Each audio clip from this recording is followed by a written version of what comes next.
जय श्री राधे भक्तों। अभिलाषा अष्टक एक ऐसा स्तोत्र है जिसे 3 समय भगवान शिव के समीप अगर आप दिन में पढ़ते हैं तो ये संपूर्ण कामनाओं को देने वाला है। ये स्तोत्र पुत्र पौत्र धन देने वाला तो है ही, 1 वर्ष तक अगर आप इसका पाठ निरंतर भगवान शिव के समक्ष करते हैं तो ये पुत्र दान करने वाला भी है और इसमें कोई संदेह नहीं। इससे जुड़ी हुई एक बड़ी रुचिकर सी कथा ऋषिवर विश्वानर और उनकी धर्मपत्नी शुचिष्मति की है।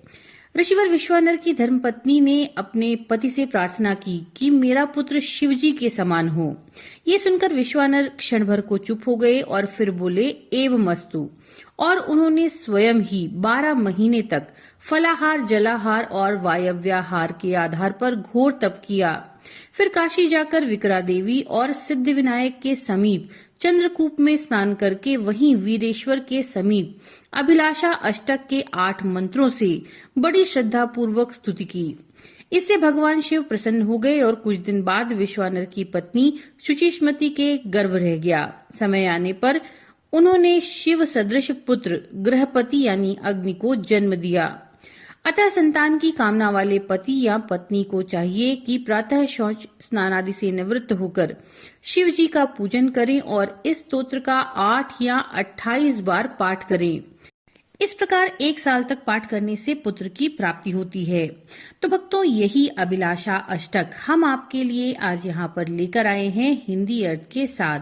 तो चलिए शुरू करते हैं।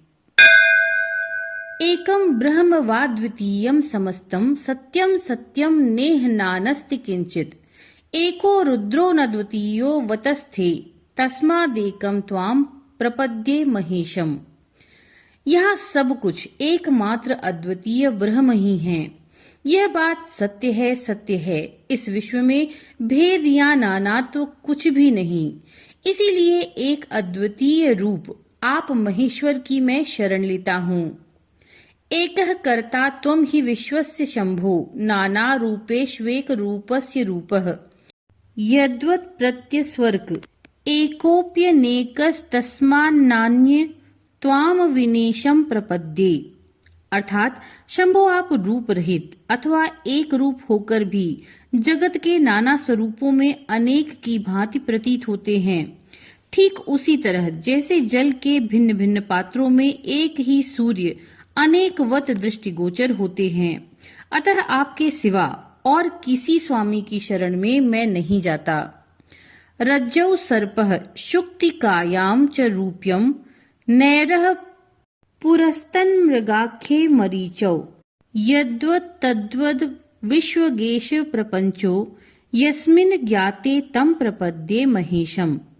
जैसे रज्जु का ज्ञान हो जाने पर सर्प का भ्रम मिट जाता है, सीपी का बोध होते ही चांदी की प्रतीति नष्ट हो जाती है और मृग मरीचिका का निश्चय होने पर उसमें प्रतीत होने वाले जल प्रवाह असत्य सिद्ध हो जाता है। उसी प्रकार जिनका ज्ञान होने पर सब ओर प्रतीत होने वाला यह संपूर्ण प्रपंच उन्हीं में विलीन हो जाता है। उन महेश्वर की मैं शरण लेता हूँ।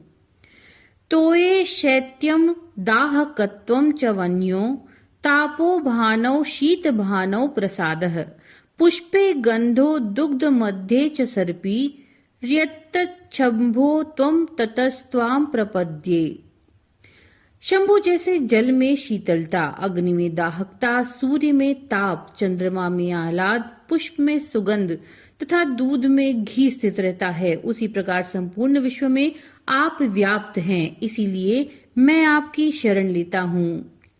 शब्दम गृह्णास्य श्रवास्त्वं हि जिघ्रे रघ्राणस्त्वं व्याघ्रिरायासि दूरात् व्यक्षः पश्येस्त्वं रसज्ञोऽप्यजिह्वः कस्त्वां सम्यग् वेत्यतस्त्वां प्रपद्ये।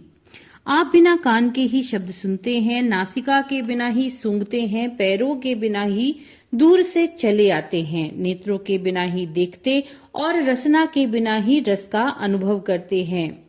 आपको यथार्थ रूप से कौन जानता है, अतः मैं आपकी शरण लेता हूँ। नो वेद स्वामीश साक्षाद्धि वेद नो वा विष्णु विधाता खिलस्य नो योगीन्द्रा नेन्द्र मुख्याश्च देवा भक्तो वेद त्वामतस्त्वाम प्रपद्ये। ईश वेद भी आपके साक्षात स्वरूप को नहीं जानते। भगवान विष्णु सबके सृष्टा ब्रह्मा भी आपको नहीं जानते। बड़े बड़े योगीश्वर तथा इंद्र आदि देवता भी आपके यथार्थ स्वरूप को नहीं जानते, परंतु आपका भक्त आपकी कृपा से आपको जानता है, अतः मैं आपकी शरण लेता हूँ। नोते गोत्रम नेश जन्मापि नाख्या नोवा रूपम नैव शीलम न देशः। इत्थम भूतोपीश्वरस्त्वं त्रिलोक्या सर्वान कामान पूरे तद भजे त्वाम। ईश आपका न कोई गोत्र है, न जन्म, न नाम है, न रूप है, न शील है और न ही कोई स्थान है। ऐसे होते हुए भी आप तीनों लोकों के स्वामी हैं और सभी मनोरथों को पूर्ण करते हैं, इसलिए मैं आपकी आराधना करता हूँ। त्वत्तः सर्वं त्वं ही सर्वं स्मरारे त्वं गौरीशस्त्वं च नग्नोति शान्तः। त्वं वै वृद्धस्त्वं युवा त्वं च बाल स्तत्किं यत्त्वं नास्यतस्त्वां नतोऽस्मि। हे कामारे, आप ही सब कुछ हैं, आप ही सब कुछ हैं, आप ही पार्वती पति हैं, आप ही दिगंबर हैं और अति शांत स्वरूप हैं। आप ही वृद्ध हैं, आप ही तरुण हैं और आप ही बालक हैं। ऐसा कौन सा तत्व है जो आप नहीं हैं? सब कुछ आप ही हैं, अतः मैं आपके चरणों में मस्तक नवाता हूँ। इति श्री स्कंद पुराण काशी खंड पूर्वार्ध अध्याय 10 शिव अभिलाषाष्टक स्तोत्रम संपूर्णम।